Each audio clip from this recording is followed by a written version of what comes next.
Question here with Secretary Yellen and my economic team to discuss the economic consequences of Congress failing to pass our American Rescue Plan.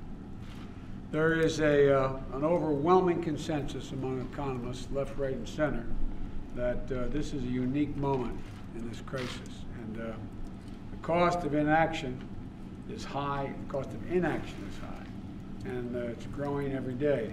The crisis itself is accelerating. 900,000 more Americans filed unemployment for unemployment insurance, and this week alone. 30 million Americans don't have enough food to eat this week, and interest rates are at historic lows, and the return on smart investments in the economy have never been higher.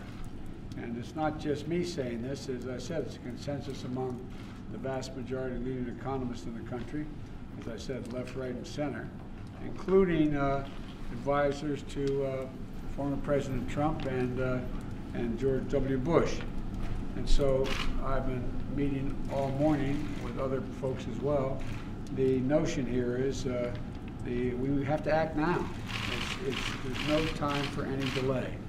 And so we could end up with 4 million fewer jobs this year, according to Moody's, a Wall Street firm, and it could take a year longer to return to full employment if we don't act and don't act now. We could see an entire cohort of kids with a lower lifetime earnings because they're deprived of another semester of school. Millions of parents, and maybe some of you, millions of parents are, particularly moms, are forced to stay home, reducing the family wages, and if they're a single wage earner, it's really difficult, and future job prospects that they have no choice but to stay home and take care of their children. Millions of people are out of work, unemployed. Future millions are held back for no good reason other than our failure to act. So the choice couldn't be clearer. We have learned from past crises the risk is not doing too much, the risk is not doing enough. And this is the time to act now. I've asked Secretary Yellen, who's been leading this effort, to come in and we're going to go into some detail among ourselves, but I think she has a statement to make as well.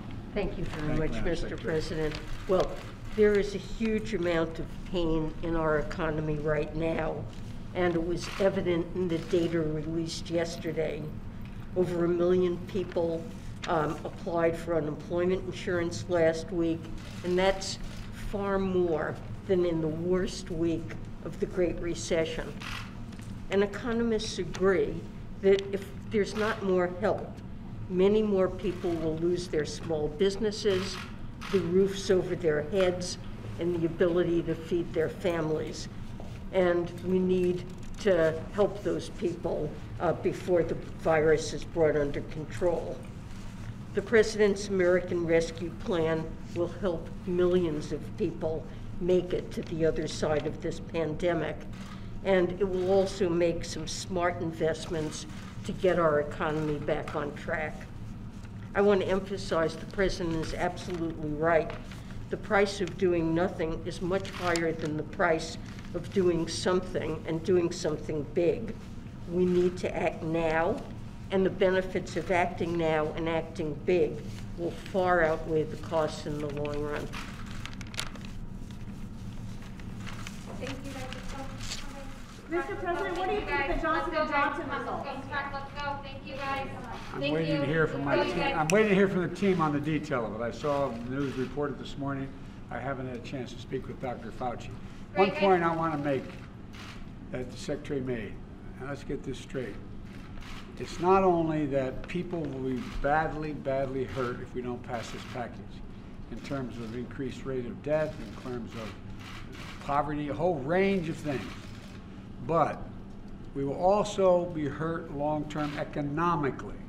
Economically. We need to make these investments so the economy can grow the remainder of this year and next year. The investments now will help the economy grow. It will not, in fact, put a drag on the economy of spending this money. It'll do the exact opposite. So thank you all very much.